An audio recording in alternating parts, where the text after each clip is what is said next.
In 1943, after 3 long years of war and devastating defeats, Italy was in turmoil. On July 25th, the Grand Council of Fascism, the regime's highest authority, voted in favour of a motion put forward by party leader Dino Grandi, calling for Mussolini's resignation. The Duce was dismissed and arrested. King Victor Emmanuel III replaced him with Marshal Pietro Badoglio. Mussolini's fall triggered mixed reactions across the country. Some mourned suffering endured under fascism, others cheered over the end of his rule. Fascist symbols were torn down all over Italy. Then, on the evening of September 8, 1943, Badoglio took to the radio. Il governo italiano, riconosciuta la impossibilità di continuare la... He announced that Italy had signed an armistice and surrendered unconditionally to the Anglo-American forces. The king and his government fled to Rome for Brindisi without issuing any instructions to the military, leaving Italians, both civilians and soldiers, to face the chaos on their own. The consequences were devastating. Civilians were left exposed to occupying forces. Italian soldiers stationed in France, Albania and other regions had no guidance, no clear path for retreat. Around 186,000 troops stayed loyal to the alliance with the Nazis, but the rest were captured and sent to German concentration camps. Those who refused to fight alongside the Germans were labelled military internees, a term that stripped them of prosecutions under the Geneva Convention.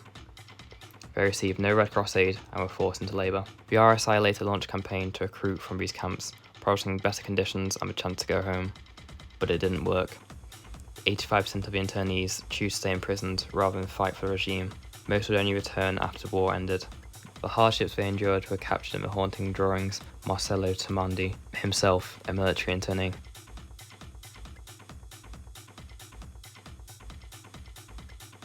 Just 10 days after the armistice on September 18, 1943, Mussolini spoke to Italian people from the radio in Munich. He urged them to rally around him. That night, the Italian Social Republic, what some call the Republic of Salò, was born on the shores of Lake Garda. For anti-fascists, it was a puppet state controlled by Germany, but for fascists, it was a necessary defence against German vengeance after Italy's betrayal on September 8th. The country was now split in two, the south under the Anglo-Americans, the north under the Germans. The dividing line was the Gustav Line, cutting from the Adriatic to the Tyrrhenian Sea. In the south, Badoglio's government tried to preserve the old state. In the north, fascism was revived. Most Italians just hoped for the war to end, a war that now felt both lost and never-ending.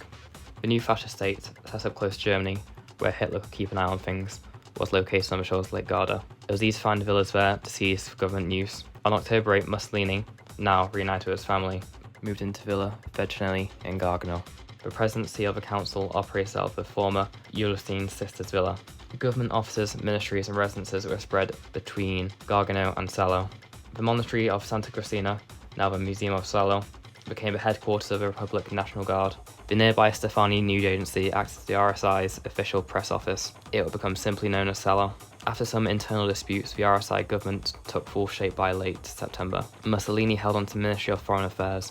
Alessandro Palvoni became secretary of the Republic Fascist Party. In November 1943, he was chaired the Verona Congress, where the Manifesto of Verona was unveiled. It laid out 18 points, though most were never enforced. One exception was point 7, which declared Jews to be foreign enemies. By now, Mussolini was a shadow of his former self. He didn't have the power he once wielded. Living at Lake Garda felt more like an exile than leadership. He was constantly watched by his SS guards. The Germans called the shots. In a letter sent to his sister Edgy in August 1943, he wrote, "As for me, I consider myself 3/4 dead. The rest is a pile of bones and muscles that have seen an organic decay for the past 10 months. Not a word of the past. It is too dead. I regret nothing. I desire nothing." For the 600 days of the Italian Social Republic, the regime clung tightly to control, just as it had for the past 20 years. It regulated everything from education to propaganda. Already wrecked by war, Italy slipped deeper into poverty. Substitutes were everywhere. Barley instead of coffee, cicada for tea. Clothes were turned inside out, patched reused. Soles were made from old tyres. Those who could afford it turned to the black market, paying steep prices just to get by. War gardens sprouted on balconies.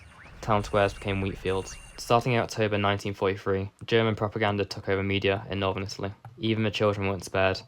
A 1944 board game called Gioco del Riorce, Game of Free Geese, had players hunt geese representing the Axis enemies, Russia, US, Britain. Propaganda covered everything, Allied bombings, fascist troops, partisan bandits, racial persecution. Bombings became part of everyday life. Air raid sirens rang out constantly at night. Allied planes flew low, dropping bombs on any light they could see. On the 20th of October 1944, US bombers struck a primary school in Milan's Gola district. The blast killed 184 children, 14 teachers, headmistress, 4 caretakers and a nurse. That day, more than 600 bodies were recovered in Milan alone, not counting the wounded. Building a state also meant building an army. 4 divisions were drafted. The RSI created a navy, an air force, the Republican National Guard, and elite forces like the Decima Mass and the Black Brigades, many made up of volunteers. The RSI's military grew to around 700,000. Civil war tore through the country. People had to pick a side. You were either with a regime or you're a rebel. To fill the ranks, women were called to serve. On April 18th, 1944, the Women's Auxiliary Service was founded. Around 6,000 women signed up for military and police duties. Many were abused, and about 300 were killed after the war. Once adored by the crowd, Mussolini now hid from the public. He made only one appearance in Milan between December 16th and 19th, 1944. On the first day, he tried to inspire the crowd at Teatro Liceo, but the illusion was fading fast. After the September 8th armistice, the Italian army crumbled. Some soldiers were captured, others went home. Many fled to the mountains to avoid arrest. That marked the start of the resistance. It drew in 300,000 partisans and 3 million civilians. The RSI called them traitors and criminals. In reality, the resistance had a clear organisation. The National Liberation Committee brought together Italy's anti-fascist parties. Several partisan brigades formed: the Catholic Fammi Verdi, Socialist Matteo, Communist Garibaldi, and Gaetia El Liberta, linked to the Action Party. They waged guerrilla war from the mountains, raiding, sabotaging, ambushing. Italy plunged into civil war. It was bitter and violent. On August 8, 1944, 2 GAP, the communist, attacks in Milan killed 10 Italians and wounded 13, along with a Nazi officer. In retaliation, 15 prisoners from San Vittore, unconnected to the attacks, were executed on August 10th. Their bodies were left on display in Piazza del Toro. When the armistice was announced, many Italians thought war was over. It wasn't. It dragged on, and it became a civil war. Many of the young men fighting had grown up under fascist rule. Some believed in what they were doing, others fought to end tyranny and bring democracy. By April 1945, the Gothic line had collapsed. On April 18th, Mussolini fled to Milan, hoping to organise a last stand in Valtigna. He reached out to the Northern Liberation Committee, but his talks broke down, so he headed to Como. He never made it. On April 27th, he was captured by the 52 Garibaldi Brigade in Musso. The next day, he was executed in Giuliano del Messaggaro.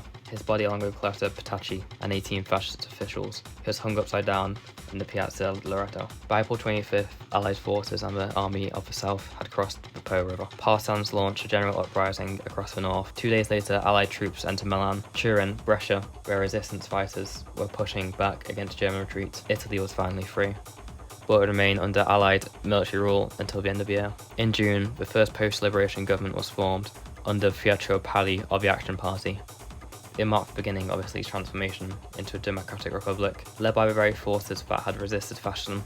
After the liberation, a manhunt for the fascists began. Between 10,000 and 20,000 were killed in the first few months. Another 6,000 were imprisoned in camps like Calatro, Latina, and Colespio. The extraordinary courts of Assi sentenced 87 people to death between 1945 and 1947. Paris government began purging fascists from public life and business, but most were reinstated later. Under Prime Minister De Cespari, in June 1946, Togliatti amnesty freed 2/3 of those in prison. There were around 600,000 Italian prisoners of war scattered across the world. Those captured by the Allies were offered a chance to cooperate. Those who refused were sent to camps, like one in Hereford, Texas, which held around 3,000 non-cooperators. Others were held in British-run camps in India, Kenya, South Africa, Egypt, and the UK. Most weren't released until 1945 and 1947.